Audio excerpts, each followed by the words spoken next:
하나님 말씀 보시겠습니다. 하나님 말씀 사사기 11장 12절부터 28절까지 말씀 보시겠습니다. 구약성경 381페이지 사사기 11장 12절부터 28절까지의 말씀 찾으셨으면 제가 봉독하겠습니다.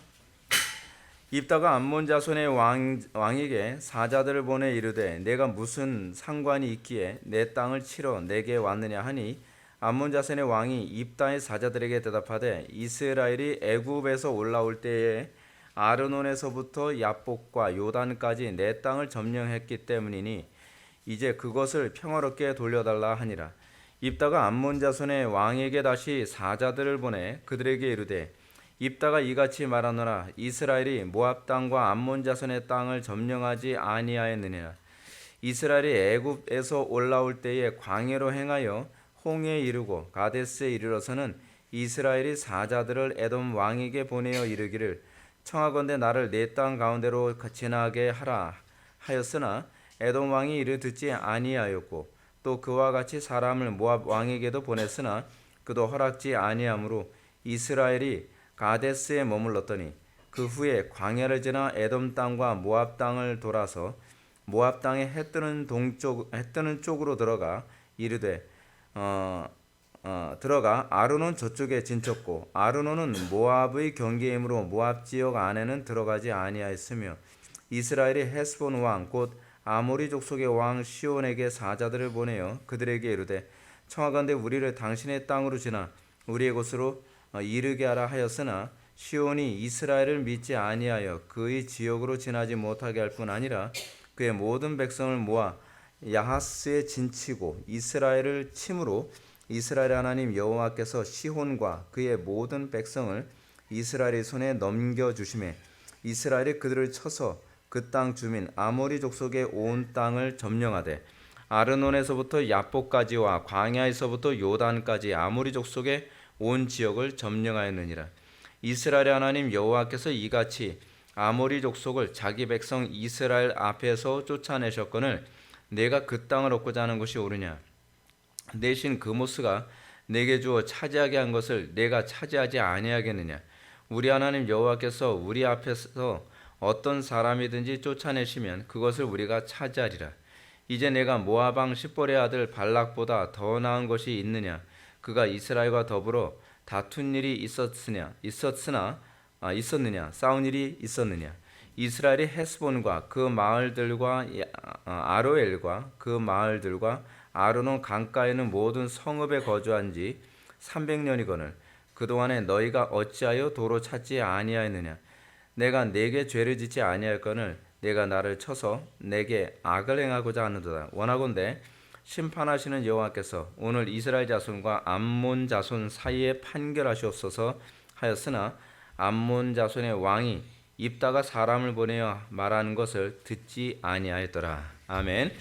이 시간은 사사기 42번째 강의가 되겠습니다. 권리를 사수하는 전쟁이라는 제목으로 하나님 말씀 증거하도록 하겠습니다. 권리를 사수하는 전쟁. 오늘 본문이 엄청 깁니다. 엄청 긴데 얘기하면 별로 이렇게 복잡하지는 않습니다. 이스라엘 백성들이 출애굽을 해서 광야를 거치는 그 내용을 얘기하다 보니까 내용이 굉장히 복잡하고 굉장히 많은 내용이 수록되어 있는 것은 사실이지만 오늘 본문이 말하고자 하는 것은 어떤 면에서 그렇게 복잡하지는 않습니다. 우리가 지난 시간에 입다가 어떻게 하나님의 도구로 부름받게 되었는가 이 과정을 살펴보았습니다. 하나님께 부름받는 사람들, 하나님께 쓰임받는 사람들이라고 했을 때에 우리는 되게 요행으로 생각하는 경향이 많이 있지 않습니까? 어느 날 갑자기 하나님께서 하나님의 신을 부어주시고 능력 주시면 갑자기 쓰임받는 이제 그런 식으로 이제 생각하는 경향이 상당히 많이 있습니다. 물론 사사기에도 그런 사람이 있습니다. 그 대표적인 사람이 이제 삼손 같은 사람 아닙니까? 삼손 같은 사람일 경우에는 별로 이렇게 특별하게 준비된 케이스가 없습니다.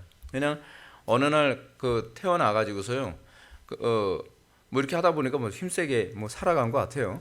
근데 그렇다고 해서 삼손에게도 아무것도 없는 것은 아닙니다. 삼손도 그가 이 머리를 자르지 않는 그 부분 하나에서 얘기하는 그 핵심은 그가 경건하게 준비되었기 때문에 그에게 나타나는 초월적인 능력이, 그 하나님의 능력이 그렇게 그에게 개입했다는 것을 우리들에게 보여주고 있는 것이죠.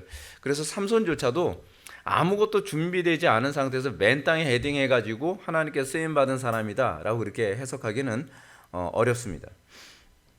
우리가 지난 시간에서도 계속 살펴왔던 것처럼 하나님께 쓰임받는 사람들은 광야의 연단 과정이 있습니다. 그래서 하나님께 쓰임받는 사람들은 그래서 이제 목회자들도 그러지 않습니까? 참된 목회자들은 신학교에서 나오는 것이 아니라 주로 광야에서 나옵니다. 그러니까 어떤 면에서는 우리가 교회사에서도 영적 거인들을 보게 되면 뭐 대표된 케이스 이제 로이드 존스도 신학교 출신이 아니고요, 스펄전도 신학교 출신이 아니고, 존 버년도 신학교 출신이 아닙니다. 그러나 쉽게 얘기해서 그분들은 다 광야 출신입니다. 하나님께 광야에서 연단받고 훈련받고 겸손하게 낮춰진 가운데서 하나님께 쓰임받은 사람이죠. 그럼에도 불구하고 그분들이 실력이 없는 사람이냐? 또한 그렇지 않았습니다. 성경에 아주 능통한 사람이고, 스펄전은 자기 서재에 꽂혀있는 책만 하더라도 10,000권이 넘었다고 얘기합니다. 그 정도로 진짜 책을 어마무시하게 많이 본 사람이고요, 철로 역정만 하더라도 100번 이상을 읽었다고 할 정도로 이제 책을 엄청나게 많이 보고 엄청나게 성경을 연구를 많이 한 사람입니다. 반면에 이제 별로 이게 신학적인 준비가 잘 안 되는 상태에서 쓰임 받았던 대표적인 사람 중에 하나가 이제 D.L. 무디 아닙니까? 그래서 무디 같은 경우에는 신학적인 준비가 많이 안 돼 있기 때문에 그만큼 애로사항도 좀 있었죠. 그럼에도 불구하고 상당히 기도를 많이 하는 기도의 사람이었던 것 또한 사실입니다. 자, 우리가 뭐 다윗, 제가 자주 언급하는데 다윗도 하루아침에 그가 왕으로 쓰임받게 된 게 아니죠. 그도 광야의 생활이 있었고 또 쫓겨다니는 그런 생활이 있었고, 그 가운데서 하나님께 옳다 인정함을 받을 때까지 연단을 받는 겁니다. 여러분, 하나님께 옳다 인정함 받는다는 거 결코 쉽지 않습니다. 여러분, 사람 눈에도 저놈 쓸만한 놈인데 라는 소리 듣기 쉽지 않잖아요. 하나님 앞엔 더 그렇습니다. 왜냐하면 하나님은 외모를 보지 아니하시고 우리의 중심을 보시는 분이시기 때문에 우리의 중심이 하나님 보시기에 합당한 모습이 될 때까지 우리를 단련하시고 그 이후에 하나님께서 우리를 사용하시는 거죠. 자, 오늘 본문에 나오는 이 입다라고 하는 사람도 정말 잘 준비되어지고 아름답게 세워진 사람입니다. 그런 입다가 이제 하나님께 쓰임 받기 위해서 이제 전쟁터에 이제 나오게 되죠. 오늘 본문을 보게 되면 이스라엘을 대적하는 이 암몬 자손과의 전쟁이 이제 소개되고 있습니다. 12절 보면 입다가 암몬 자손의 왕에게 사자들을 보내어 이르되 네가 나와 무슨 상관이 있기에 내 땅을 치러 내게 왔느냐 하니 라고 얘기합니다. 입다는 암몬 왕에게 네가 무슨 권리로 우리에게 전쟁을 걸어오느냐 이런 얘기를 합니다. 그래서 입다가 전쟁한다 해서 무조건 전쟁을 하려고 하는 것이 아니라 어떻게 하든지 평화롭게 이 전쟁을 전쟁하지 않고 문제를 해결하려고 애쓰는 모습을 보게 되죠. 자, 근데 여기서 그 다음이 중요합니다. 13절을 한번 다 같이 읽겠습니다. 13절 다 같이 읽겠습니다. 시작.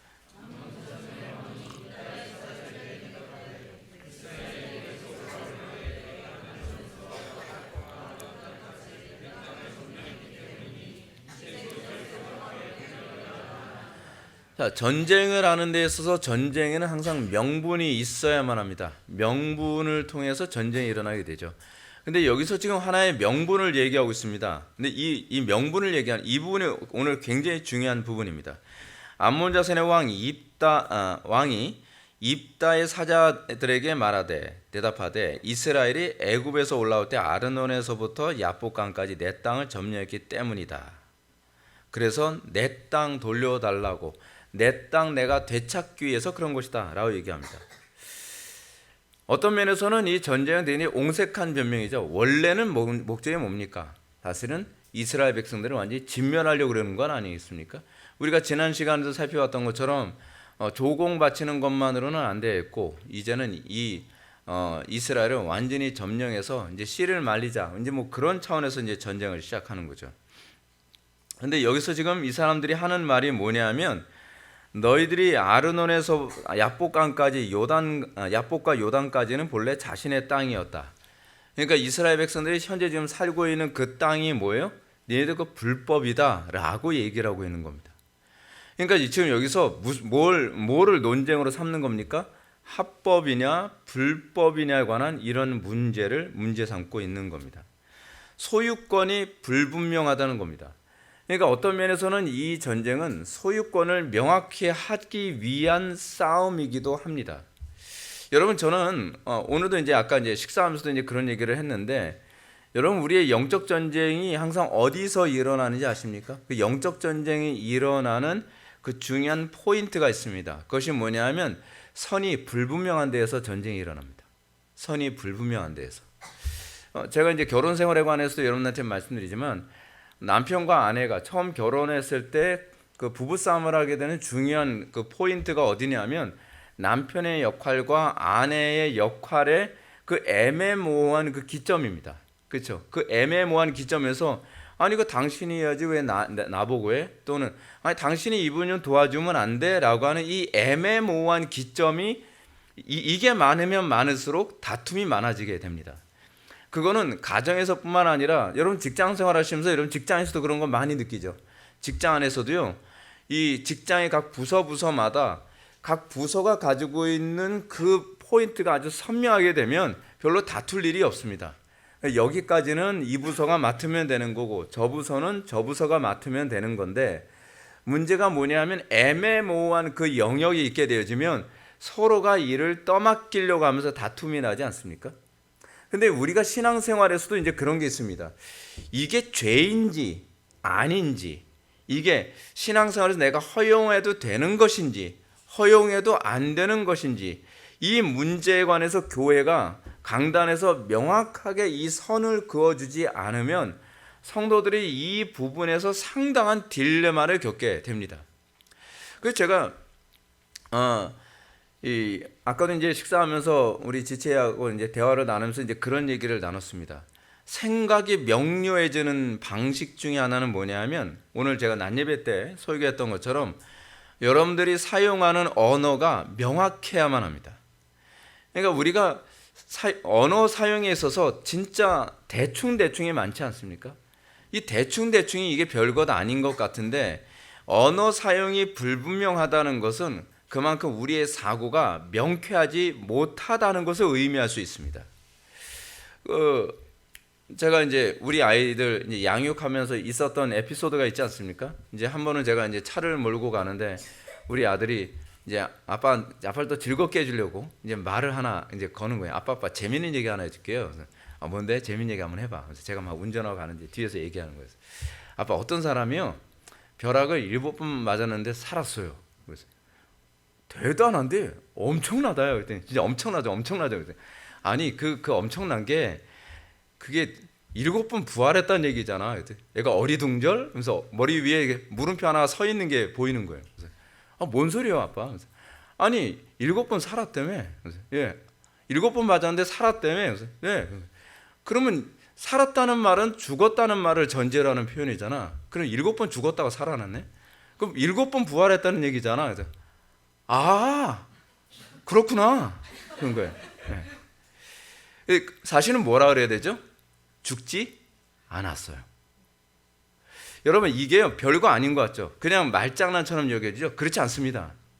우리가 사고를 하는 데 있어서 오류에 빠지게 되는 것이 의외로 단어 하나하나를 사용하는 데 있어서 이 용어를 명확하게 사용하지 않는 것 때문에 사고의 오류가 의외로 많이 발생하게 됩니다.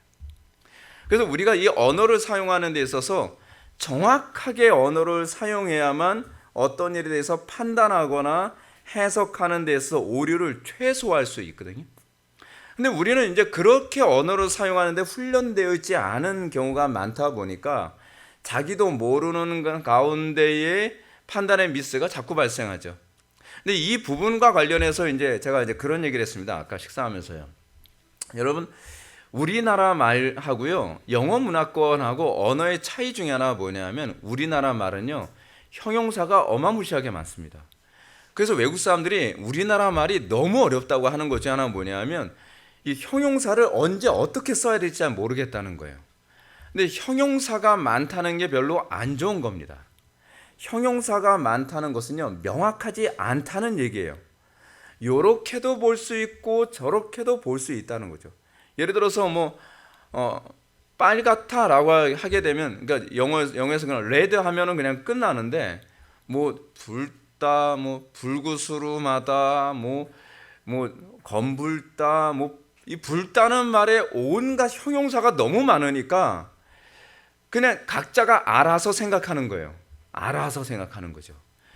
그러니까 이 사고를 명쾌하게 하려면 그냥 이것밖에 없는 단어를 사용할 때 그게 명쾌해지기가 쉽거든요. 근데 문제는 어떤 면에서는 이 단어밖에 없다라고 된 표현력에는 한계가 있다고 하는 그런 단점도 있겠죠. 근데 문제는 이렇습니다. 형용사들은 대부분요, 감성적인 것과 주로 관련을 많이 맺고 있습니다. 그래서 한국 사람들이 굉장히 감성적이죠. 어떤 부분에 있어서 명쾌하게 생각하는 것보다는 되게 감정적인 부분이 굉장히 많습니다. 근데 이 부분 때문에 우리가 영적 전쟁을 하는 데 있어서 애로사항이 굉장히 많습니다. 이런 부분들, 이 애매모호한 그 선을 통해서요, 항상 사단이 치고 들어와요. 항상. 그러니까 이 선이 명쾌하고 선명할 경우에는 사실은 우리의 사고 체계로 들어오기가 되게 까다로워지고 어려워지거든요. 왜냐하면 이게 참 거짓이 선명하게 드러나니까. 근데 참 거짓이 선명하게 드러나지 않고 요렇게도 해석할 수 있고 저렇게도 해석할 수 있는 애매모호한 그런 위치에 있는 언어들을 자꾸 사용하게 되면 그것 때문에 사실은 우리의 사고가 자꾸 무너지고 유혹에 자꾸 넘어가게 되는 것이죠. 그래서 제가 오늘 난예배 때도 여러분들한테 말씀드렸던 것처럼 유행어 자꾸 사용하면 안 되는 이유가 그래서 그렇습니다. 유행어들이요, 대부분 형용사나 동사 같은 것들이 되게 많거든요. 그러니까 유행어의 특징이 뭐냐면요, 되게 감정적인 부분을 자극하기 위한 언어들이에요. 유행어가 어떤 철학적인 단어를 사용해서 유행어를 만들지 않습니다. 그냥 한번 웃고 말자는 식으로 이렇게 유행어를 사용하는데, 그 유행어를 사용하게 되면은 제가 언젠가도 그런 말씀을 드렸죠. 유행어가 나오게 되어진 이유가 뭐라고요? 생각을 깊이 있게 하지 못하게 하기 위해서요. 유행어를 사용하게 되면 그냥 수박 겉핥기식으로 생각하고 그냥 지나가 버리면 그만이에요. 근데 사실은 우리가 오늘도 제가 여러분한테 그런 말씀 드렸지만 도덕과 윤리라고 하는 이 부분도요, 명확하게 알지 못하면 그냥 뭉퉁그려서 사용하게 되면 우리 사고 체계가 명쾌하지가 않아지게 됩니다. 근데 도덕과 윤리라고 하는 단어를 이게 어떤 차이가 있고 언제 어떻게 사용하는지를 명확하게 알면 알수록 잘 안 속아요, 사람들이. 근데 이런 부분에 대한 언어적 이 훈련이 안 돼 있다 보니까 우리 그런 경우가 많잖아요. 틀린 얘기 같기도 한데 맞는 얘기 하는 것 같은 경우가 되게 많이 있잖아요. 근데 그런 말에는 반드시 의심을 해봐야만 합니다. 왜냐하면 항상 사단이 하는 그 표현이 뭐냐면 애매모호한 표현을 가지고 항상 오류로 우리를 끌어들이는 경향성이 많이 있거든요. 지금 여기서도 보게 되면 자칫 딱 보게 되면은 이 암몬 자손의 왕이 하는 말이요, 이 암몬 왕이 굉장히 맞는 얘기하는 것 같습니다. 그렇죠? 원래 누가 먼저 살았어요? 우리가 원래 이 땅에 살았는데 니네들이 애굽에서 나와가지고 우리 땅 뺏었잖아 라고 얘기하는 거예요. 근데 여기서 여러분 입다가 굉장히 이 총명한 사람이라는 걸 알 수 있죠. 그래서 그러네, 미안하다, 가져가라, 그러지 않잖아요. 그러니까 입다가 그 당시에 이스라엘의 역사에 대해서도 굉장히 능통하다는 걸 알 수 있습니다. 근데 이스라엘의 역사만 능통한 것이 아니라 입다는요, 이 이스라엘 역사에서 일어난 하나님의 섭리에 대한 신학적 관점까지도 굉장히 명쾌하게 가지고 있습니다. 여러분 신앙생활에서도 그렇습니다. 선과 악이 불분명한 선에서 여러분들 헷갈리게 되면 대부분 어느 쪽으로 기울어지냐면 악으로 기울어집니다.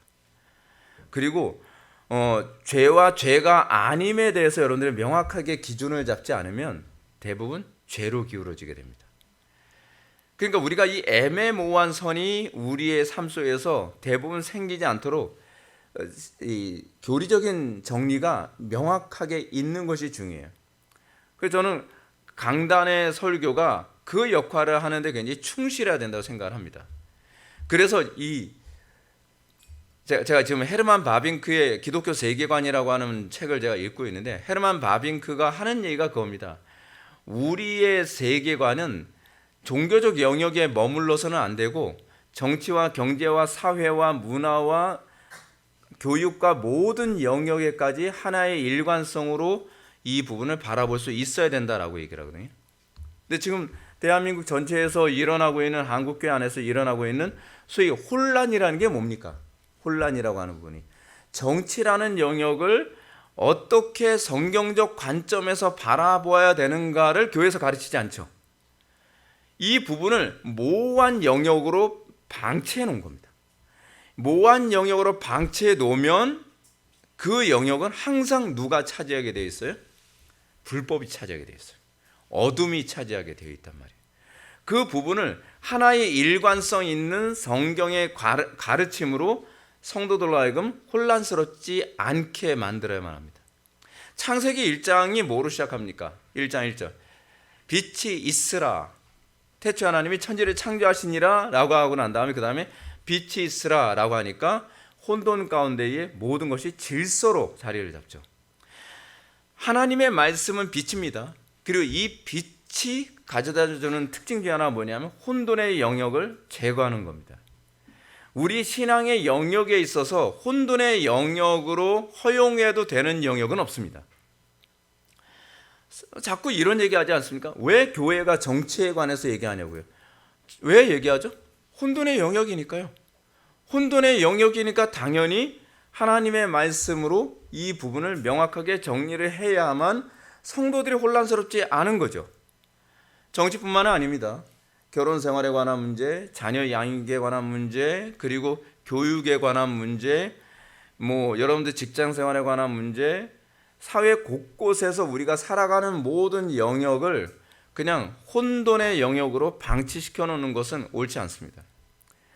그 모든 영역은 어렵더라도 성경으로 하나의 일관성 있는 체계로 자리를 잡도록 만들어야 성도들이 죄에 빠지지 않고요, 성도들이 혼란에 빠지지 않습니다. 항상 사탄은 그 영역을 가지고 교회를 무너뜨리는 데 사용을 하니까요. 자, 이렇게 이 이스라엘 백성들 보고 암몬 왕이 너희들이 우리 땅을 불법으로 점령했으니 되찾는 게 맞다라고 이렇게 얘기를 하니까 입다가 이렇게 반론을 제기합니다. 21절과 22절 말씀을 보시겠습니다. 이스라엘 하나님 여호와께서 시온과 그의 모든 백성을 이스라엘의 손에 넘겨주심에 이스라엘이 그들을 쳐서 그 땅 주민 아모리 족속의 온 땅을 점령하되 아르논에서부터 야복까지와 광야에서부터 요단까지 아모리 족속의 온 지역을 점령하였느니라. 그래서 입다가 15절부터 22절까지 통해서 장황하게 늘어놓은 말이 있습니다. 제가 이걸 일일이 다 말하려면 너무 내용이 길죠. 그건 이스라엘이 출애굽을 하면서 이 광야 생활하면서 이게 점령한 땅에 관한 이 스토리를, 이거를 입다가 다 기억을 해가지고 그냥 그 자리에서 쫙 다 얘기하는 겁니다. 그 역사를요. 참 대단하죠. 그러니까 입다가 굉장히 영리한 사람입니다.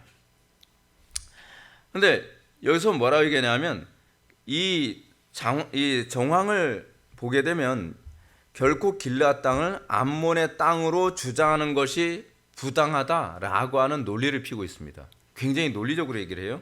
오히려 입다는 이 땅의 원래 주인이 너희들이 아니라 이 땅의 원래 주인은 더 큰 관점으로 얘기하는 거죠. 하나님이다. 그렇죠? 하나님이 이 땅의 주인이지 니네들이 이 땅의 주인이니? 라고 얘기를 하는 거죠. 그런데 온 우주의 주인이신 하나님께서 이 땅을 우리에게 주셨으니 이 땅이 현재 우리 것인 것은 논리적으로 적절하다라고 그렇게 반론을 제기하는 겁니다. 오늘날 사단의 공격에 대해서 생각해 봅시다. 오늘 사단은 성도들 하여금 자신의 권리를 주장하며 우리가 누리는 영적 권세를 빼앗으려고 합니다. 특히 여러분들이 영적으로 디프레스 되면 여러분 존 버년의 철로역정에서 그 부분이 나오죠. 이 크리스찬이 사망의 음침한 골짜기를 통과하고 난 다음일 거예요. 그 다음에 이제 어떤 싸움을 하게 되냐면 아볼루온하고 싸우는 장면이 나오게 됩니다. 근데 아볼루온하고 싸울 때 아볼루온이 크리스찬에게 하는 말이 무엇입니까? 야, 네 영혼에 대한 소유권은 나야. 너 빨리 돌아오라. 너 원래 나의 종이었잖아. 나의 노예였잖아. 근데 네가 왜 여호와 하나님한테 가서 여호와 하나님의 종으로 살아가냐? 네 영혼에 대한 소유권은 나에게 있다니까. 그러면서 계속적으로 굴복하라. 야, 네가 다시 돌아오게 되면 네가 옛날에 거기 살면서 내가 좀 준 싹시 좀 부족해서 좀 마음에 안 들었나 본데 나 더 많이 줄게. 더 편안하게 해줄게. 더 행복하게 해줄게. 그러니까 다시 돌아와라. 근데 그 부분에 관해서 이 크리스찬이 뭐라고 얘기합니까? 아니, 내 영혼의 주인은 본래부터 하나님이셨다. 그리고 내가 예수 그리스도의 십자가의 보혈의 그 은혜로 말미암아 나는 이미 핏값으로 산바된 존재다. 내가 너의 노예로 더 이상 살지 않기로 약속했다. 그죠? 여러분 똑같은 방식. 여기서도 지금 이 입다에게 공격해오는 방식이 무엇입니까? 야, 이 땅 우리 땅인데 이 땅 돌려달라.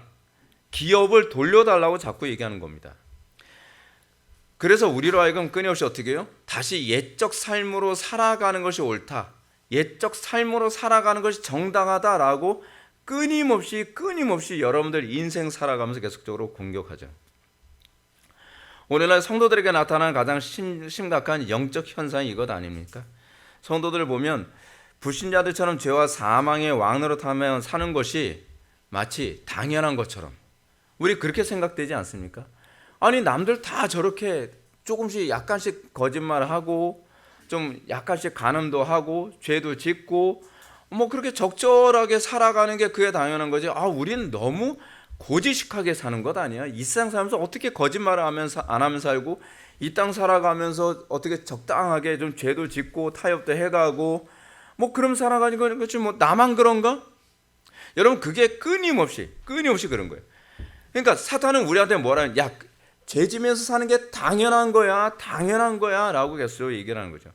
오히려 교회 안에서 야, 피곤하게 왜 세상을 정복하면서 살겠다고 날뛰고, 왜 불법과 싸우려고 날뛰고, 왜 거짓과 싸운다고 날뛰니? 야, 그렇게 사는 거 그 피곤한 거다. 야, 그냥 적당히 맞춰서 살아. 다들 적당히 살면서도 별 문제 없잖아 라고 얘기하는 거죠. 근데요, 이때 성경이 우리들에게 가르치는 바가 무엇입니까? 뭐가 정당한 것이고 뭐가 당연한 겁니까? 이건 칼빈이 기독교 강요 제1권에서 1권 1장 1절부터 얘기했던 부분이 겁니다. 하나님을 아는 지식과 사람을 아는 지식. 우리의 본래 모습이 뭡니까? 이 칼빈이 이런 얘기합니다. 사람을 아는 지식에는 세 가지가 있다고 얘기했죠. 첫 번째는 뭡니까? 본래 하나님께서 우리 인간을 어떻게 창조하셨는가에 관한 본래 창조된 모습으로서의 사람의 모습. 두 번째는 뭐냐면 인간이 죄를 짐으로 말미암아 어떻게 전적으로 타락했느냐에 관한 자기 자신을 아는 지식. 세 번째 지식이 뭐냐면 성령으로 거듭난 하나님의 백성들은 어떤 삶을 사는 것이 옳은가에 관한 자기 자신에 대한 지식. 사람을 아는 지식은 이 세 가지 지식이 있거든요. 원래 오리지널 타락하기 이전에 하나님의 형상대로 창조됐다는 것, 그리고 타락함으로 말미암아 전적으로 타락함으로 말미암아 하나님의 형상이 심하게 훼손됐다고 하는 것, 세 번째는 예수 그리스도로 말미암아 하나님의 형상이 다시 회복됐다고 하는 것. 이 세 가지 지식을 가지면서 우리는 하나님과의 관계 안에서 교제하며 살아가는 거거든요. 그런데 지금 이 부분에서 우리에게 끊임없이 사단이 공격해 오는 게 뭡니까? 야, 니네들 원래 타락하며 사는 게 맞는 거야. 그게 원래 네 모습이야. 원래 우리 모습은 적당히 죄지면서 어쩔 수 없어. 누구나 다 그래. 예수 믿는 사람이라고 뭐 안 그런 게 아니야 라고 사탄은 끊임없이 우리를 속이죠. 근데 성경을 통해서 성령께서 우리에게 하시는 말씀이 뭡니까? 그게 우리의 본래 모습이 아니라는 거죠. 우리가 예수 그리스도의 은혜로 말미암아 구원받은 하나님의 백성은 사실은 어떤 모습이 정당해요? 타락하기 이전의 모습이죠. 그래서 구원이라는 단어에 가장 적절한 단어는 뭐냐면요, 회복이에요. 우리 교회가 개척을 하면서 회복이라고 하는 이름을 쓴 이유가 뭐냐면 구원이라는 이름보다 더 포괄적이고 더 선명하기 때문에 그렇습니다. 성경이 가르치는 구원은요, 사실은 하나님께서 본래 창조하신 모습으로서의 회복이고 하나님 나라의 회복이고요. 그리고 새하늘과 새 땅도 결국은 없던 게 있는 것이 아니라 하나님께서 본래 계획하셨던 하나님 나라의 형상이 회복이에요. 그래서 구원과 거의 동의어로 사용되어지는 성경의 용어는 회복입니다. 그러니까 우리는 이 땅에서 무엇이 비정상적으로 여겨져야 되냐면 죄와 사망에게 종노릇하는 게 비정상적이라는 것을 우리는 인식한 존재들입니다. 우리는 세상 사람들이 저렇게 살아가는 것이 정상이고 우리만 좀 특별한 존재가 아니라 이것이 정상이고 안 믿는 사람들이 저렇게 살아가는 것이 비정상적이라고 보게 되어진 존재들입니다. 우리가 이 부분에 대해서 혼란스럽게 되면 어떤 문제가 발생하냐면 죄와 싸우려고 들지 않습니다. 내 현실의 문제와 싸우려고 들지 않습니다. 옛날에 제가 20대 때 읽었던 칼럼이 하나 있는데요, 굉장히 인상 깊었던 칼럼이 하나 있습니다. 그것이 제목도 이제 기억나요. 옛날에 그 나팔소리라고 하는 아주 얇은 그 소책자였는데 거기에 이 들딱처럼 산 독수리라고 하는 그 칼럼이 있었거든요. 근데 들딱처럼 산 그 독수리가 어떤 독수리냐면 한 번은 어떤 인디안이 그 어디를 갔다가 독수리 새끼를 발견한 겁니다. 아마 그 둥지에서 떨어진 것 같아요. 그래서 독수리 새끼를 가지고 와서 인디안이 거기서 키웠습니다. 닭들하고 같이. 닭들하고 키웠더니 이 주변에 있는 다른 새처럼 생긴 놈들이 그 닭들이거든요. 걔네들 다 병아리예요. 근데 자기도 뭐 어리니까 그런가 보다 하면서 되게 큰 거예요. 근데 시간이 가다 보니까 자기는 키가 엄청 커지고 등치도 커지고 날개도 엄청 커지는데 주변에 그 병아리들은 뭐가 됐겠어요? 닭이 됐겠죠. 그러니까 맨날 파닥파닥만 다니는 거예요, 얘네들. 그래서 맨날 뭐 하냐면 벌레 잡아먹고 모이 먹고 그러는 거예요. 자기도 등치가 이만한 놈이 자기도 벌레 잡겠다고 이렇게 해서 쿡쿡쿡 이러고 돌아다니고, 그리고 뭐 모이 주면 모이 먹고 좁쌀 먹고 그러면서 사는 거예요. 근데 어느 날 이 독수리가 거의 이제 그 완전히 그 어미 독수리 등치처럼 컸는데 하늘을 딱 보니까 하늘에 독수리 한 마리가요, 날개를 쫙 펴면서 위험 있게 쫙 날아가는 거예요. 막 날아.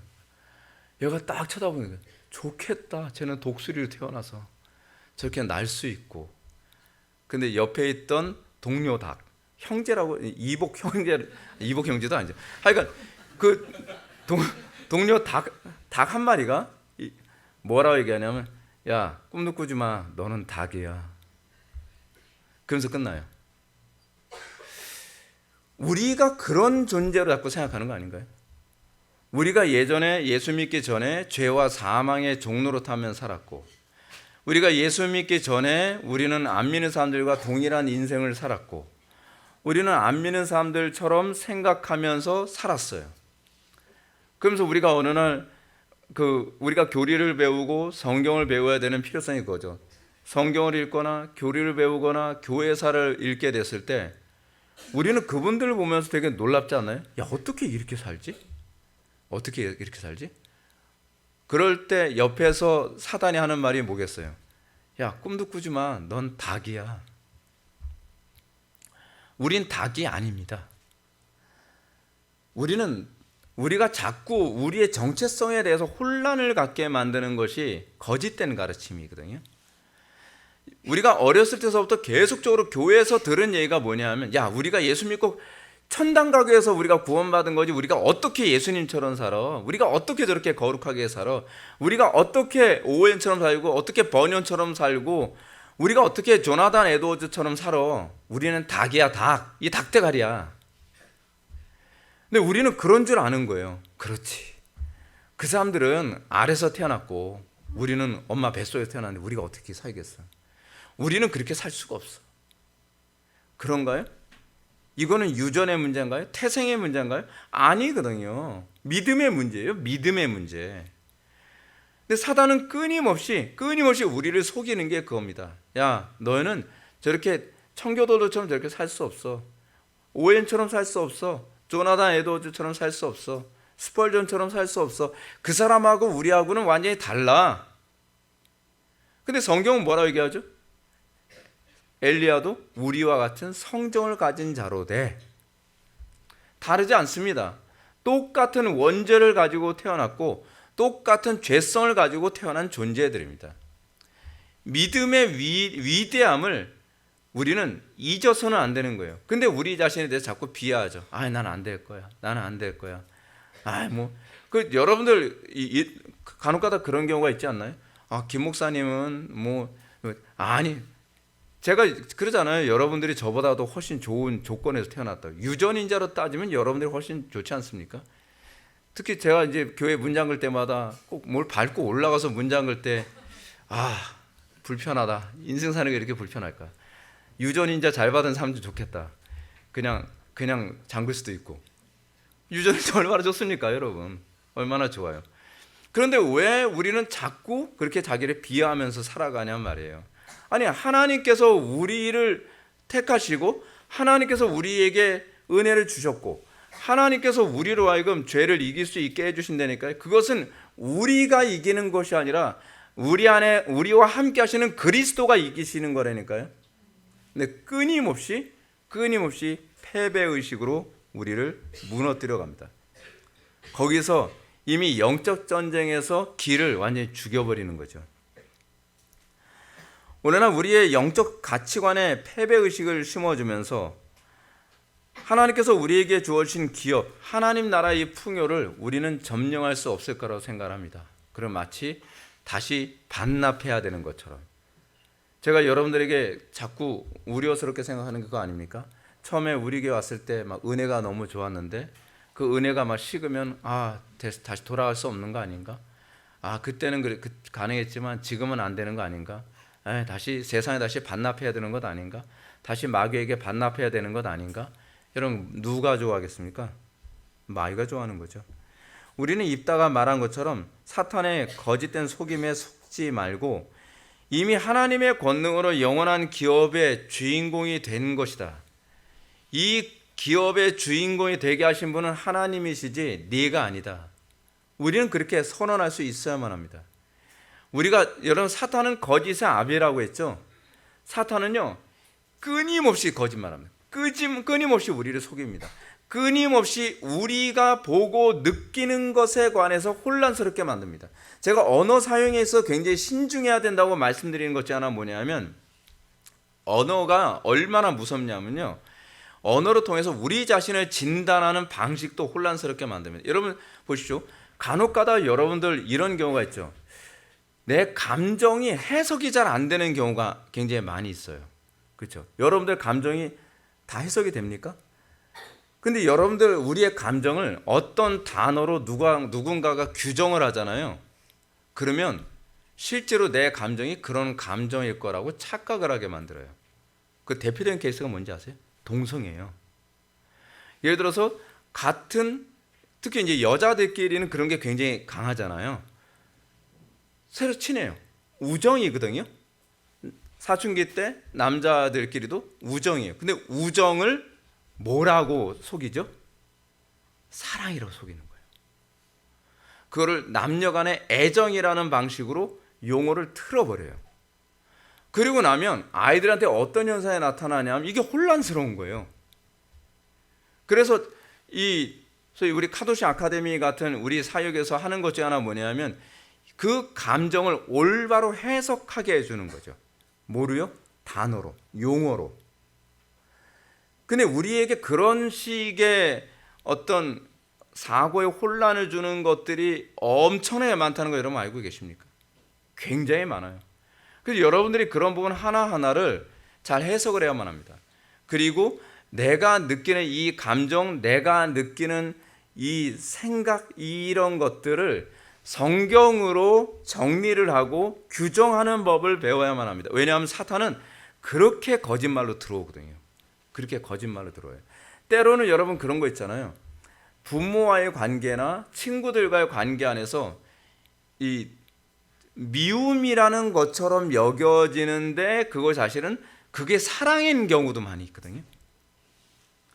근데 이게 우리가 감정을 해석하는 법을 잘 모르다 보니까 이 부분이 사랑하는 감정인지 미워하는 감정인지도 성경적으로 배우지 않으면 우리에게 있어서 잘못된 행동이 나오게 되는 거죠. 제가 이제 간혹가다 이런 얘기합니다. 동성애자들이 우리 서로 사랑하는데요, 뭐가 문제예요? 그러면 야, 그건 사랑이 아니라 그건 집착이야. 단어를 딱 바꿔줌과 동시에 제가 알기로는 그러거든요. 레즈비언들이 사랑한다라고 하는데 그건 용어를 가지고 속임수를 사용하는 거거든요. 그거는 집착이에요. 집착. 또 남자 동성애자들이 우리 서로 사랑하는데 뭐가 문제예요? 야, 그거는 사랑이 아니야. 그거는 성중독이지. 그렇게 용어를 새롭게 딱 규정을 해줌과 동시에 여러분 엄청난 효과가 발생합니다. 자기가 느끼는 이 느낌과 자기가 생각하는 이 생각과 이 감정이 무엇인가라고 하는 부분에 대해서 이 용어 하나에 의해 새롭게 다시 생각하게 만드는 거예요. 사탄이 우리를 속이는 방식은 그런 식으로 계속적으로 우리를 속여갑니다. 신앙생활에 있어서도 내가 뜨겁다라고 하는데 여러분 그 뜨겁다라는 말만큼 모호한 게 없습니다. 그 뜨거운 게 도대체 뭡니까? 그 뜨거운 게 때로는 명예심일 수도 있습니다. 그 뜨겁다는 게 자기 성취감일 수도 있습니다. 그렇지 않습니까? 그럼 우리는 그런 부분에 대해서도 고민해야죠. 이 뜨거움의 정체는 뭘까? 이걸 뜨겁다라고 하는 모호한 단어를 사용해서 정의라는 것이 과연 적절할까? 내가 소위 욕심이라고 하는 것, 명예욕이라고 하는 것을 뜨겁다라고 표현할 수도 있거든요. 또는 다른 사람들에게 내가 되게 찬사받고 싶어하는 것을 또 뜨겁다라고 할 수도 있고, 또는 내가 가지고 있는 성취감을 뜨겁다라는 말로 다 포장해버리는 거예요. 그렇죠? 내가 정말 하나님을 뜨겁게 사랑하는 것에 의해서 나오는 뜨거움이라고 한다면 그건 뭐로 나와야 되지? 진리에 대한 헌신으로 나오는 거죠. 그러니까 그런 것 하나하나부터 명확하게 규정하고 명확한 단어를 사용할 때에 내가 나한테 속지 않고 마귀에게 속지 않는 그런 길이죠. 지금 여기서도 지금 사실은 입다에게 얘기하는 이 암몬의 왕은요, 거짓말을 하고 있는 겁니다. 거짓말. 맞는 말같이 하면서 거짓말을 하는 겁니다. 특히 많은 사람들이 거짓말에 속고 있는 것 중 하나가 뭐냐 하면 구원의 확신이라고 하는 이 용어거든요. 너 구원의 확신이 있잖아. 구원의 확신이라는 말만큼 피상적이고 막연한 표현이 없거든요. 근데 그 구원의 확신이 무엇인지는 정의를 해주지 않아요. 그렇죠? 상당수 교회가 지금 잘못 가고 있는 것 중 하나가 뭐냐면 구원의 확신이 구체적으로 어떤 것인지를 성경적으로 정의를 해주지 않아요. 그냥 구원의 확신은 뭐라고 얘기하죠? 내가 천국 갈 것이다 라고 하는 것에 대한 막연한 기대감, 그걸 구원의 확신이라고 자꾸 얘기하는 거죠. 그렇게 속습니다. 사단이 얼마나 영리한지 모릅니다. 그리고 우리는 그것이 마치 성경적인 것처럼 속고 있는 거죠. 프란시스 셰퍼가 얘기하는 것처럼 자기가 믿는 것에 대한 믿음은 사실은 믿음이 아닙니다. 웃기는 거죠. 이게 무슨 얘기냐면 구원의 확신을 믿는 믿음이 믿음입니까? 아니잖아. 이거야말로 그 순환 논리잖아요. 내가 구원을 확신하기 때문에 내가 구원할 것을 확신한다는 거잖아요. 이게 얼마나 웃기는 얘기입니까? 근데 사람들이 의외로 이런 말에 참 잘 속습니다. 그래서 야, 사람들 속이기 쉽네. 속이기 쉽네. 근데 우리는 그런 것을 굉장히 많이 속죠. 그러면 성도들이 정말 악한 마귀 사단에게 속지 않고 올바로 신앙생활을 하려면 끊임없이 우리는 전투하는 태도를 견지해야만 합니다. 전투하는 태도라고 했을 때 그것이 무조건 싸운다라고 하는 개념이 아니라 전투를 하려면 끊임없이 자기 경계심에 있어야 되잖아요. 적들이 우리에게 공격해오지 못하도록 항상 방어하는 태세를 취해야 되잖아요. 그래서 적들이 우리의 영혼을 약탈해 가지 않도록 하기 위해서 나는 과연 정확하게 가고 있는가? 내가 알고 있다고 하는 것이 진짜 알고 있는 것인가? 그것에 대해서 또 점검하고 또 점검하고 또 점검해야 합니다. 진짜 지금이야말로요, 자다가도 깰 때입니다. 근데 우리는 이런 부분에서 훈련이 안 되어 있습니다. 이걸 청교도들은 점검의 교리라고 얘기하거든요. 끊임없이 자기 점검을 해야 된다. 그렇게 안 하면 여러분들의 영혼을 지킬 방법이 없습니다. 신자란 끊임없이 죄와 사망과 사단의 거짓 주장에 끊임없이 투쟁하는 존재가 되어야만 합니다. 여러분들, 예를 들어서요, 어떤 사람이 예를 들어서 어떤 사람하고 어떤 채권자하고의 관계에서 채무 관계에 있는 사람이 이제 돈을 못 갚았습니다. 못 갚았는데 제3자가 그럼 내가 돈 갚아줄게 하면서 채권자한테 돈을 갚아줬단 말이에요. 그럼 이 사람 빚이 청산된 거죠. 근데 채권자가 계속 속이는 거예요. 너 왜 빚 안 갚어? 너 왜 빚 안 갚어? 아니 제가 얘기 듣기로는 그분이 대신 돈 갚았다. 그건 그거지. 사단이 계속적으로 하는 그 얘기가 그거 아닌가요? 여러분, 제가 왜 빚이라고 하는 얘기를 사용했냐면 헬라어에서 빚이라는 단어와 죄라는 단어가 같은 단어예요. 그러니까 그리스도께서는 우리의 빚을, 우리의 죄에 대한 빚을 다 탕감해 주셨는데 사탄은 뭐예요? 우린 받은 적 없다. 넌 네가 빚을 갚아야 된다. 네가 빚을 갚아야지. 뭐 저 사람이 왜 네 빚을 갚아줘? 이런 식으로 끊임없이 우리를 혼란스럽게 만들죠. 그러면 여러분들에게 나타나는 행동이 뭔지 아십니까? 자꾸 행위로 죄 문제를 해결하려고 하는 거예요. 거기서 또 속는 거죠. 또 속는 거예요. 우리는 믿음으로 의롭게 된다라고 틀림없이 배웠는데 사탄이 끊임없이 여러분들의 도덕성을 자극하면서 야, 네가 행위로 이 빚을 갚아야지. 뭔 소리야. 근데 여러분들 속아서는 안 되는 게 뭡니까? 행위로 빚을 갚을 수가 있나요? 그러니까 제가 말씀드리는 건 이겁니다. 우리가 악행을 하고 난 다음에 악행이 선행으로 보상이 될 수 있는 거냔 말이에요. 악행은 악행이고요, 선행은 선행이에요. 그러니까 사람들이 자꾸 이게 언어에 대한 혼란인데 악행의 보상은 심판이고요, 선행의 보상은요 상급이에요. 선행이 악행을 상쇄하는 법이란 없어요. 근데 사람들이 자꾸 착각을 하는 거예요. 내가 선행을 많이 하면 악행이 상쇄될 거라고 자꾸 생각하죠. 그걸 천주교에서 얘기하는 소위 보석교리거든요. 보석교리. 근데 여러분 일반 법정에서도 보십시오.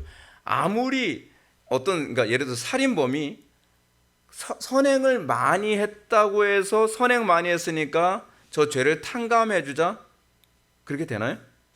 아니죠. 죄를 진 거에 대한 죄의 대가는 치르고 선행을 한 것에 대한 상은 상인 거예요. 이건 분리된 영역이에요. 근데 우리가 자꾸 사고의 오류가 빠지는 것이 뭐냐면 그것이 될 거라고 생각하는 거죠. 사탄은 끊임없이 그렇게 우리를 속이죠. 그래서 우리가 믿음으로 가는 쪽보다는 자꾸 행위로 무엇인가 해보려고 하는 거죠.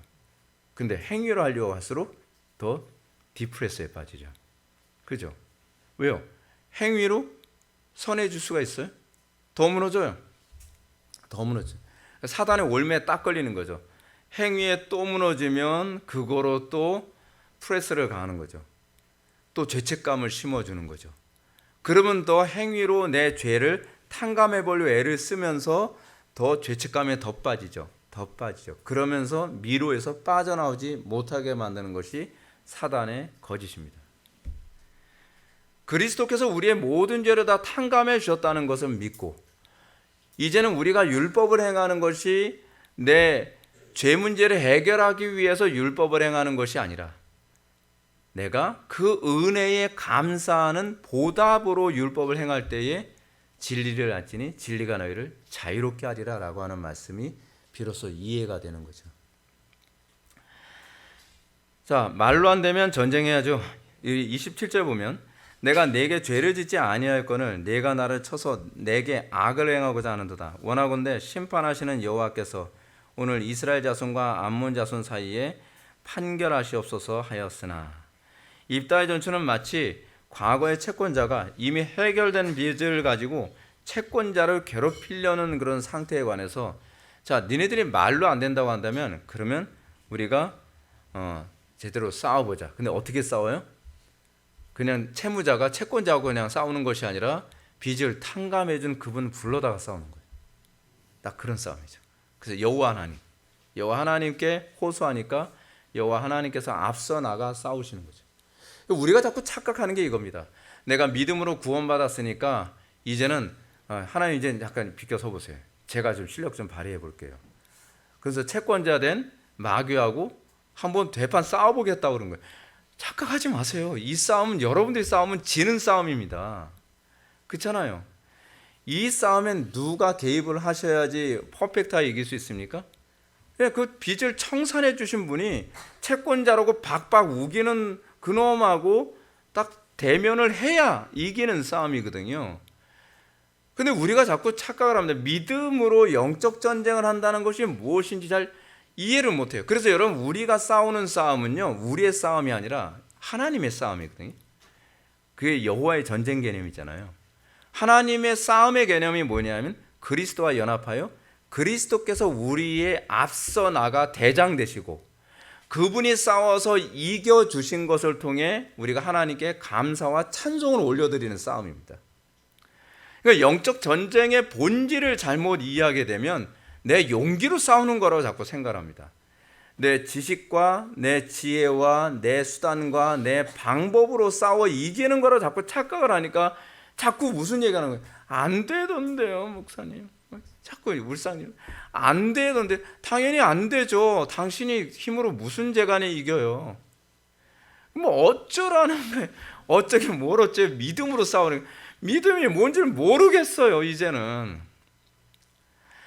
여러분, 믿음이라고 하는 것이 뭡니까? 성령께서 우리를 그리스도와 연합하여 그리스도께서 우리를 대신해서 나가 싸우시는 거잖아요. 근데 믿음으로 싸운다고 하면서 내가 자꾸 주님께서 펀치를 날리려고 하는데 주님께 날리기 전에 내가 먼저 때리고 자꾸 이런 식으로 하는 거죠. 그러니까 주님이 가만히 계신 거죠. 네가 언제까지 네 힘으로 하려고 하나 좀 보자. 네가 아직 뭔가 잘 모르는구나. 그렇잖아요. 그래서 신앙이요, 바닥을 쳐봐야 정신 차리는 사람들이 상당히 많이 있습니다. 이 내 힘을 빼는 법을 잘 모릅니다. 내 힘을 빼야 그 다음부터 그리스도께서 앞서 나가 싸우는 건데, 그래서 그리스도를 우리는 찬송가에서도 뭐라 얘기합니까? 우리의 대장 되신 주께서 앞서 나가 싸우신다, 이런 얘기 많이 하잖아요. 근데 자꾸 내가 싸우려요, 내가. 근데 이게 자꾸 우리의 타락한 본성이 이겁니다. 내가 움직여야 좀 뭐가 속이 편한 거예요. 뭔가 싸우는 것 같은 거예요. 왜 그럴까요? 그 이유가 뭘까요? 영광을 내가 받고 싶어서 그래요. 영광을 내가 받고 싶으니까 내가 자꾸 뭔가 앞서 나가 싸우고 싶은 거죠. 여러분, 성도는 이미 그리스도의 보혈의 피로 구속고 죄사함을 얻은 사람입니다. 이제는 우리의 싸움이 혈과 육에 대한 싸움이 아니요 정사와 권세와 이 어둠의 세상 주관자들과 하늘에 있는 악한 영의 대함입니다. 이 땅의 싸움은 내가 싸우는 것이 아니라 그리스도께서 앞서 나가 싸울 때에 이기는 싸움입니다. 그리스도와 함께하는 싸움, 또 그리스도께서 앞서 나가 싸우는 싸움이라고 하는 것을 우리가 알게 될 때에 우리는 소위 다윗이 골리앗을 때려 눕히는 그 싸움이 어떤 싸움인지 그 실체를 볼 수 있게 됩니다. 그러지 않으면 우리는 자꾸 패배의식에 빠집니다. 계속 결단해보고 결심해보고 기도는 기도대로 하고 그리고 행동은 내 방식으로 하고 기도는 했다고 하는데 또 내가 결단을 하고 제가 그러잖아요. 제발 좀 결단 그만하시라고. 결단해서 안 됐잖아요. 그럼 결단하지 말라는 거예요? 그럼 아무 일도 하지 말라는 거예요? 아무 일도 하지 말라는 얘기가 아니잖아요. 그럼 하라는 얘기도 아니고 하지 말라는 얘기도 아니고 도대체 뭐냐고요? 그러면 제가 답답하죠. 그러니까 제가 자꾸 소화불량이 생긴 거죠. 여러분들, 믿음으로 싸운다는 개념은 이제 영적 전쟁의 주도권을 내가 잡지 않고 그리스도께서 잡는다는 얘기입니다. 성령께서 말씀으로 우리를 방향으로 인도하시면 우리는 그 말씀의 방향을 따라서만 가면 되는 것이고요. 성령께서 우리에게 감동을 주시면 성령께서 감동을 주실 때까지 얻어 터지더라도 기다려 보세요. 때가 돼서 성령께서 우리를 움직이시면 그때 움직이는 겁니다. 이걸 굉장히 잘 표현한 것이 조지 밀러잖아요. 하나님보다 앞서지 말자, 성령님보다 앞서지 말자, 기도보다 앞서지 말자. 기도해놓고 나서 자꾸 성령님보다 앞서는 경우가 있다는 얘기입니다. 그렇잖아요? 기도를 하고 했는데 여전히 내 방법을 사용하고 내 경험을 사용하고 내 생각을 사용하잖아요. 이제는 여러분들 믿음으로 산다는 것은요, 이제는 내 방법을 포기하고 하나님의 방법대로 산다는 것이고, 이제는 내 용기를 포기하고 그리스도께서 주시는 담대함으로 내가 싸우는 것이고, 내 지혜가 아니라 그리스도의 지혜로 싸우는 거죠. 이거를 익혀가기 시작할 때에 점점 어떤 현상이 나타나냐면 내 지혜에 보잘것없음을 알아요. 그리고 나의 용기에 천박함을 알기 시작을 해요. 그죠? 여러분, 솔직히 까놓고 얘기합시다. 우리가 용기 있어봐야 얼마나 있습니까? 그리스도께서 주시는 용기야말로 변함없는 용기지만 베드로처럼 주여, 딴 친구들은 얘네들 봐야 다 배신하게 생겼잖아요. 얘네들. 저는 배신하지 않겠습니다. 그러나서 베드로 뭐예요? 배신자가 되잖아요. 이 베드로도 장담한 대로 안 되더라는 거예요. 안 되더라는 거죠. 그게 인간이에요. 우리 그거 인정해야 돼요. 근데 똑같은 베드로가, 이거는 성경에 나오지 않지만 교회사에 보면 그 얘기가 나오잖아요. 나중에는 십자가를 자원하여 지는 사람이 되더라는 거죠. 여러분, 그게 베드로의 용기였겠습니까? 아니라는 걸 이미 보여줬잖아요. 베드로가 용기로 예수님을 내가 지켜보겠다, 내가 예수님과 나와의 의리를 내가 지켜보겠다라고 했는데 안 됐잖아요. 그 안 됐기 때문에 베드로가, 여러분 쿠어바디스라고 하는 그런 영화 나오잖아요. 그게 이제 베드로에 대한 그 얘기가 교회사인지 뭐 남아있는 그 기록인지 거기에 나온 베드로가 나중에 십자가에 거꾸로 못 박혀 죽는 장면을 보는 거잖아요. 저는 그 쿠어바디스 영화를 다른 건 기억이 안 나는데 그 장면만 기억이 납니다. 베드로가 또 무서웠던 거예요. 그 자기 제자와 같이 딱 가는데 이제 도망가는 거죠. 도망가는데 저쪽에서 예수님이 걸어오시는 거예요. 예수님이 걸어오시는데 예수님 어디 가십니까? 그러니까 예수님께서 베드로를 딱 보시고 하신 말씀이 네가 십자가를 지지 아니하니 내가 다시 또 십자가를 지러 간다. 그러니까 베드로가 가만히 있다. 그래서 나온 것이 퀴리오스라는 말과 합성어가 쿠어바디스거든요. 주여 어디로 가시나이까? 라고 얘기한 거죠. 그러니까 네가 지지 않는 십자가 내가 지러 간다. 그러니까 베드로가 주여 이제는 제가 십자가를 지겠습니다. 그 십자가를 지는 그 용기가 베드로에게서 나왔냐고요. 그리스도에게서 나오는 거 아닙니까? 여러분, 신앙이라는 게 그겁니다. 더 이상 나의 나담은 하나님의 은혜다라고 하는 것을 알아가는 것. 그러면서 세상에 감당할 수 없는 그리스도인들이 돼가는 겁니다. 그래서 우리의 싸우는 방식은 우리의 힘과 지혜와 방법으로 싸우는 것이 아닙니다. 여러분들 자꾸 실패하고 넘어집니까? 좋은 현상입니다. 많이 넘어지셔야 더 이상 나를 신뢰하지 않게 됩니다. 사도 바울이 뭐라고 얘기합니까? 더 이상 나를 신뢰하지 않은 우리가 바로 영적 할례당이다 라고 얘기하고 있죠. 아직까지 내 지혜, 내 방법, 내 의지, 내 결단, 내 계획 이거 의지하려면 할례 더 많이 받아야 됩니다. 그리고 우리가 그리스도만이 우리의 유일한 믿음의 대상임을 알게 될 때에 우리는 비로소 그리스도의 그 영광에 참여하는 법에 대해서 조금씩 눈을 뜨기 시작을 하는 거죠. 자, 근데 믿음의 싸움이 만만하지 않습니다. 28절 보면 암몬 자손의 왕이 입다가 사람을 보내어 말한 것을 듣지 아니하였더라. 입다는 역사적 사실과 타당성을 들어가면서 암몬 왕의 주장이 터무니없다는 것을 주장합니다. 입증했죠. 그럼에도 불구하고 왕은 입다의 주장을 결코 듣지 않습니다. 마침 뭘 떠올리게 됩니까? 파라오의 모습. 이스라엘 백성들이 여호와께서 이 백성을 애굽에서 끄집어내기를 원하신다. 하나님의 주권을 선포했지만 결국 어떻게 해요? 우리는 네 말 들을 수 없다. 모세의 말을 계속적으로 거부했던 것처럼 이 땅의 주인이 여호와 하나님이시고 여호와 하나님께서 이 땅을 우리에게 주셨으니 이 땅의 주인이 우리가 틀림이 없다라고 했을 때 이 암몬 왕도 동일하게 파라오처럼 강팍하게 듣지 않습니다. 여러분, 이거 두려워할 문제가 아닙니다. 왠지 아십니까?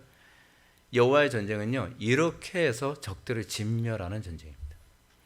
하나님께서는 적들이 멸망당하게 하기 위해 항상 하시는 방식이 뭐냐면 하나님의 백성들에게 강팍하게 나오는 것입니다. 그 강팍하게 나옴으로 애굽의 파라오와 이스라엘 백성들이 그 애굽 사람들이 군사들이 다 홍해 바다에서 진멸당해서 죽게 되는 것처럼 그 강팍함이 사실 심판입니다. 그러나 우리가 하나님을 믿는 믿음 안에서 끝까지 인내하며 싸운다고 한다면 적들은 심판을 받게 될 것이고 우리는 반드시 승리해야 될 것을 믿으시기 바랍니다. 현재 국가적인 상황에서도 그렇고 사회적 상황에서도 그렇고 마치 우리가 다 진멸당할 것 같고 우리가 끝난 게임인 것처럼 보이지 않습니까? 이게 여호와의 전쟁의 묘미입니다. 여호와의 전쟁에서는 끝까지 여호와를 신뢰하는 그 백성들은 반드시 승리하고요. 끝까지 강팍하게 홍해 바다까지 따라 들어가면서 죽이겠다고 하는 그 강팍함 때문에 그들은 진멸을 당하게 됩니다. 그것이 교회사가 보여주는 모습이고 성경이 보여주는 모습이고 마지막 때에 악한 마귀 사단과 그에게 속한 모든 이 죄인들이 하나님의 심판을 받게 되는 방식인 것을 믿으시기 바랍니다. 이 마지막 때 여호와 하나님만 믿고 의지하십시오. 흔들리지 마십시오. 한두 번 넘어졌다고 해서 목사님 저는 한두 번이 아니라 대여섯 번인데요. 대여섯 번 넘어졌다 해서 낙심하지 마시고 또 일어서십시오. 제가 항상 걱정하는 건 넘어지는 것을 걱정하는 것이 아니라 일어서지 않는 것을 걱정하는 겁니다. 그리스도인들은 넘어지지 않는 사람이 아닙니다. 일어서는 사람일 뿐입니다. 그것이 신앙인 것을 믿으시기 바랍니다. 기도하시겠습니다. 사랑이 많으신 하나님, 우리가 이 땅을 살아가면서 여호와의 거룩한 전쟁을 수행하기 위해 수많은 전쟁과 싸움과 또 거짓 선동에 휩쓸릴 때가 얼마나 많은지 모릅니다. 아버지는 그 가운데서 우리가 낙심하지 않게 하여 주시고 주님을 믿는 믿음 안에서 분별하게 하여 주시오며 날마다 믿음으로 승리를 선포하고 다시 일어설 수 있게 하사 우리로 하여금 세상이 감당할 수 없는 그런 그리스도인의 모습을 소유할 수 있도록 은혜 베풀어 주옵소서. 예수님의 거룩하신 이름으로 기도 올려옵나이다. 아멘.